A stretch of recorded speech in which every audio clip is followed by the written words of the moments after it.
آخری 10 دن میں لیلۃ القدر رکھی ہے، اعتکاف رکھا ہے۔ پہلی امتوں کے لیے یہ نہیں تھا کہ پچھلے سارے گناہ معاف ہو جائیں، یہ ہمارے لیے کہ ہمارے پچھلے سارے گناہ معاف ہو جاتے۔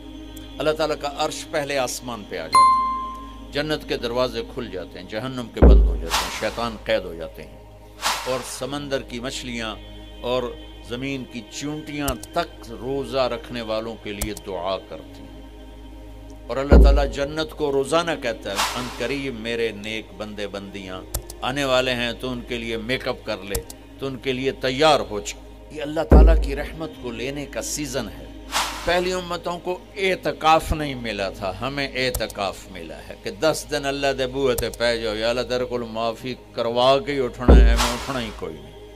تو جو دروازے پہ آ جاتا ہے آدمی اسے معاف کر ہی دیتا۔ کوئی بہت ہی سخت دل والا ہو تو معاف نہ کرے، ورنہ بڑے سے بڑے غصے والے بھی کہتا اچھا جی جاؤ معاف کیتے۔ اس میں ایک لیلۃ القدر ہے، وہ بعد میں بات کرتا ہوں۔ پھر اللہ تعالیٰ نے اس میں غریب آدمی کی کہ روزے اچھے گزر جائیں، عید اچھی گزر جائے، اس کے لیے اللہ تعالیٰ نے صدقہ فطر رکھا ہے۔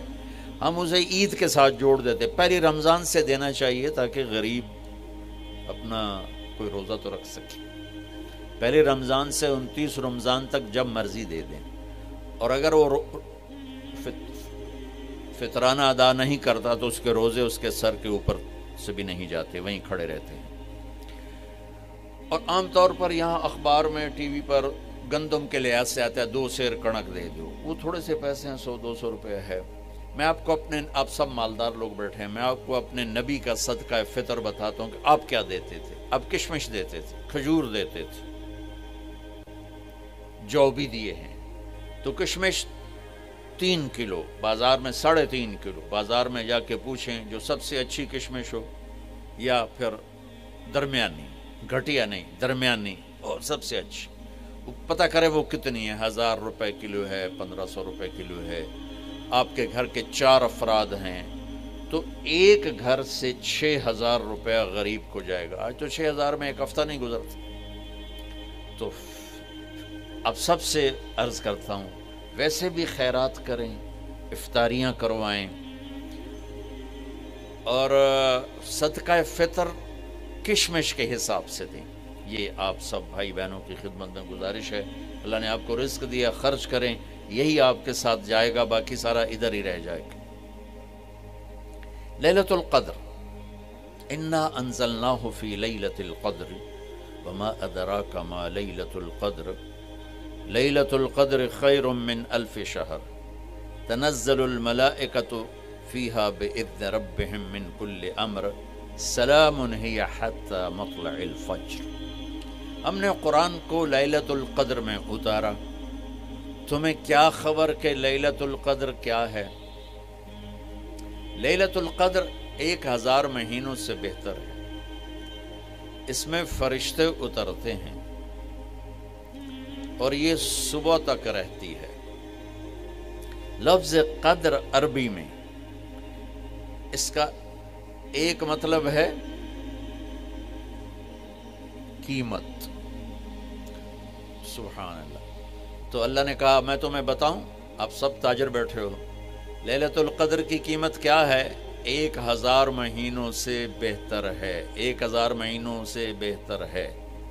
اب 1 روپے پر 1000 نفع لے سکتے ہیں؟ دنیا میں کوئی ایسا کاروبار ہے؟ جو ہیروئن بیچتے ہیں وہ بھی نہیں لے سکتے۔ اور میرا اللہ کہہ رہا ہے 1 رات 1000 مہینے، یعنی کوئی 82-83 سال۔ یہ تو آ گیا پہلا قدر۔ دوسرا اس کا مطلب ہے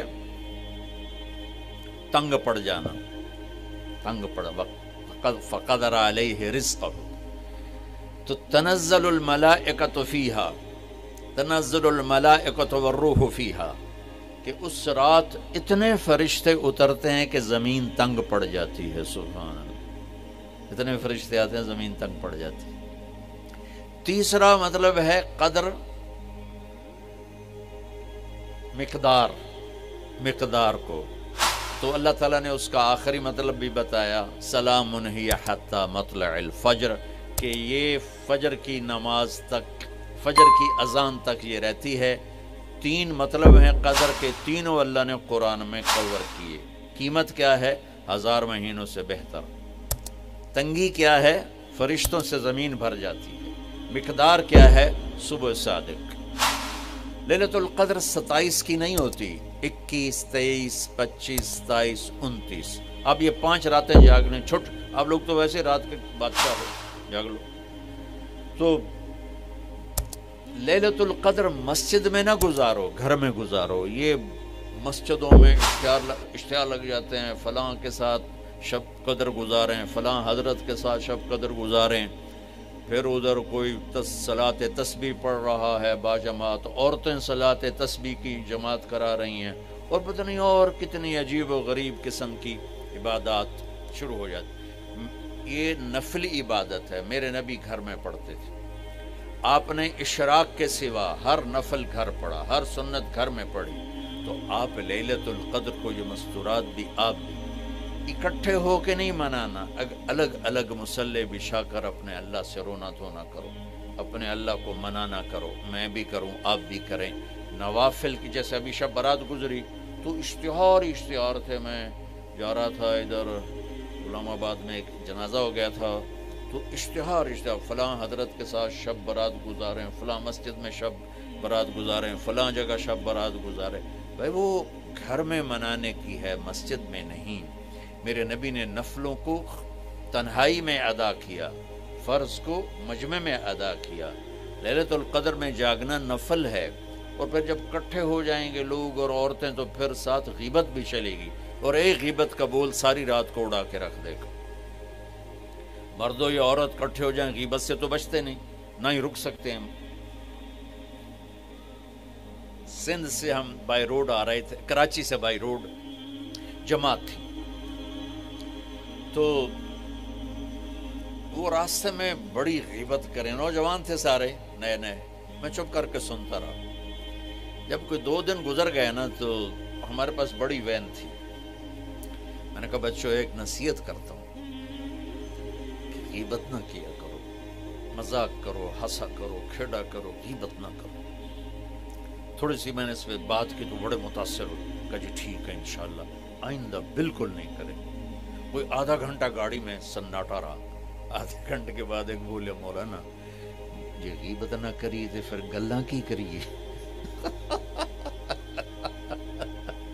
یہ میرا کلچر ہے، لہٰذا عورتیں عبادت کے لیے بھی اکٹھی ہوں گی تو غیبت شروع ہوگی، مرد مسجد میں اکٹھے ہوں گے وقت ضائع ہوگا، غیبت شروع ہوگی۔ میرے بھائی بہنوں، ہر نفل کو گھر میں گزار، اپنے گھر کو بابرکت بناؤ، اپنے گھروں میں نفل پڑھو، تلاوت کرو، ذکر کرو۔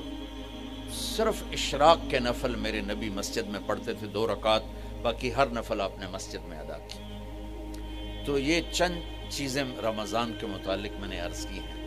اب ایک بڑی اہم بات میں آپ کے سامنے عرض کرنا چاہتا ہوں۔ رمضان کی دولت کس سے ملے گی؟ رمضان کی برکات کس سے ملیں گی اور کون محروم ہو جائے گا؟ آپ نے فرمایا 4 آدمی ایسے ہیں جن کی رمضان اور شب قدر میں بھی بخشش نہیں ہوتی، بس اس سے ہم اپنے آپ کو بچا لیں۔ کون ہے یا رسول اللہ؟ آپ نے کہا مدمن خمرن، شراب کا عادی، کبھی کوئی پی لے توبہ کر لے، میں اس کی اجازت نہیں دے رہا ہوں۔ مدمن کا لفظ ہے جو روزانہ شراب پیتا ہے، اس کی رمضان میں بخشش نہیں۔ عاق لوالدیہ، جو ماں باپ کا نافرمان ہے، اس کی بخشش نہیں۔ قاطع الرحم، رشتہ داروں سے لڑنے والا، اس کی بخشش نہیں۔ المشاحن، دل میں بغض رکھنے والا، اس کی بخشش نہیں۔ ہر وہ چیز جو میرے آپ کے لیے نقصان دے اللہ نے حرام کر دی، ہر وہ چیز جو میرے آپ کے لیے مفید ہے اللہ نے حلال کر دی۔ سود حرام کر دیا۔ ہماری پاکستان کی معیشت نہیں، پوری دنیا کی معیشت ڈوبی پڑی، سارے ملک قرضوں پہ چل رہے ہیں، سود نے پوری دنیا کو تباہ کر دیا۔ تو میرے اللہ تعالیٰ نے، آپ دیکھتے نہیں، میرا اللہ کہتا ہے فَأَذَنُوا بِحَرْبٍ مِّنَ اللَّهِ وَرَسُولِهِ، اگر سود نہیں چھوڑو گے تو میرے اور میرے رسول مل کر تمہارے خلاف جنگ کریں گے۔